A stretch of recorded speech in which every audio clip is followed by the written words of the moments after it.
Cousin, bonjour. Bonjour. Merci de nous accueillir dans cette magnifique demeure. Alors, ici, on est où exactement? Alors, nous sommes au hameau de la Goulotte. C'est un hameau de la commune de Vézelay, à 2 km à vol d'oiseau du centre-bourg. Ouais. Dans la maison que Yvonne et Christian Zervos ont achetée en 1937 pour en faire une résidence secondaire, tout simplement, avoir une maison à Vézelay, pour y recevoir leurs familles et leurs amis à la belle saison.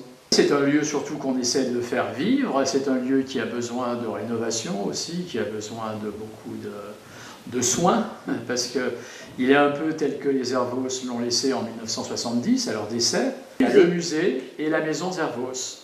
Donc le musée qui s'est installé dans la maison de Romain-Roland, dans Vézelay Intramuros, on va dire, et puis la maison qui a été celle où ont vécu Yvonne et Christian de 1937 à 1970, et là où Christian avait prévu de créer une fondation en l'honneur de sa femme, une fondation Yvonne Zervos, pour retracer l'aventure de ses cahiers d'art. Je suis président, j'ai été président en 1982, 83, 84, 85, donc au démarrage de l'aventure, on va dire, et je suis à nouveau président. On a un cycle de conférences annuelles de entre 6 et 8 conférences, ou enfin animation, ça peut être des lectures, des concerts, voilà, mais c'est plutôt essentiellement des conférences. Nous sommes Maison des Illustres, il nous est fortement recommandé de ne pas trop modifier les lieux, de façon à ce que le visiteur ait l'impression de baigner dans l'atmosphère qu'ont connue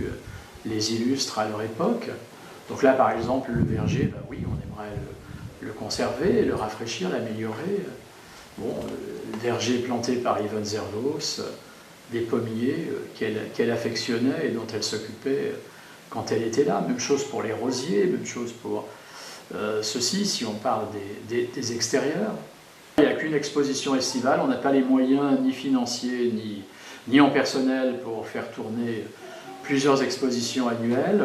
On l'a fait il y a 15 ans maintenant, mais on a abandonné.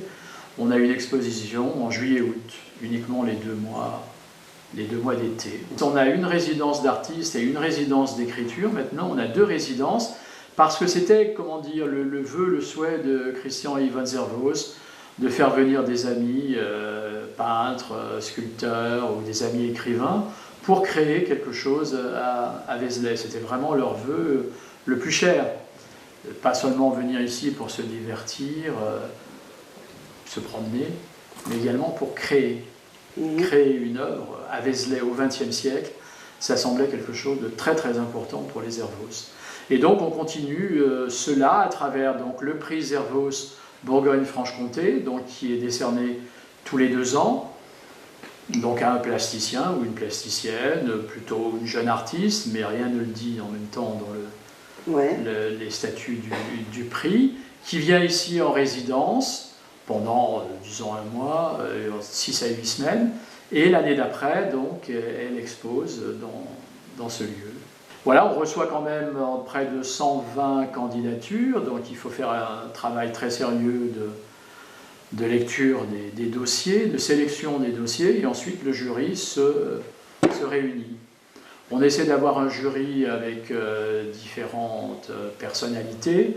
On a toujours un galeriste, un directeur de musée, un critique d'art ou un historien d'art, enfin différentes fonctions dans l'art pour avoir des points de vue un peu différents. Un peu différents, mais il faut arriver à se mettre d'accord. Bien sûr, bien sûr. Par exemple, Charlotte Vitalioli, que nous exposons en ce moment, c'est la première artiste, c'est la 6e, et c'est la première qui a été désignée à l'unanimité des membres du jury. Donc ça ne nous a pas surpris, mais c'est vrai que jusqu'à présent, ça ne s'était jamais produit. On a une conférence par mois sur des sujets d'histoire de l'art ou de la littérature, en lien plus ou moins étroit avec les cahiers d'art, avec les Zervos. Mais bon, on a la liberté de parler d'à peu près, enfin de beaucoup de choses, en tout cas de sujets artistiques. Les visites, alors il y a les personnes qui viennent pour l'exposition, il y a les gens qui viennent pour voir le bâtiment, il y a des gens qui viennent pour le point de vue sur Vézelay, c'est très, très curieux, les intérêts sont divers et variés. Oui. L'association Fondation Christian et Yvonne Zervos vit avec des apports multiples. D'abord, c'est l'argent donné par la mairie de Vézelay. Donc Christian Zervos, à sa mort, fait un testament en mai 1970 où il donne tout à la commune de Vézelay. Donc la commune de Vézelay nous reverse une partie de l'argent, ce qu'on appelle les loyers des propriétés parisiennes. Donc on en a maintenant un tiers va au musée, un tiers va à la municipalité et un tiers va à notre association. Il y a une sorte de magie du lieu, c'est vrai qu'on est positionné en bordure de forêt, face à une sorte de balcon face à Vézelay. Il y a l'histoire du lieu, tous les personnages illustres qui sont passés par là, donc René Char, Paul Éluard, Picasso, et pour citer que les plus célèbres. On est attiré par la maison en elle-même, ses coins et ses recoins, son côté labyrinthique. Voilà. On tombe amoureux de... On tombe amoureux, oui, on tombe amoureux, et c'est vrai que beaucoup de visiteurs nous disent « mais oui, c'est vraiment une maison très curieuse, c'est vraiment... il y a là une atmosphère tout à fait particulière ». Et puis pour nous, elle est rattachée, oui, à de la création artistique. À Vézelay, ici, quand Picasso passe, il va faire une œuvre quand même importante, La Fermière, qui est au musée Picasso à Paris. Il y a aussi des œuvres qui sont déposées au musée Zervos et qui ont été faites ici, réalisées à la Moulotte. Donc il y a toute une histoire du XXe siècle, de la modernité à Vézelay au XXe siècle, qui s'est passée ici avec Jean Badovici aussi, et d'autres qui sont associés à... Bon, Vézelay, on veut montrer en gros que c'est pas seulement la basilique, seulement le Moyen-Âge, mais que c'est aussi une certaine forme de modernité et d'art moderne. Voilà.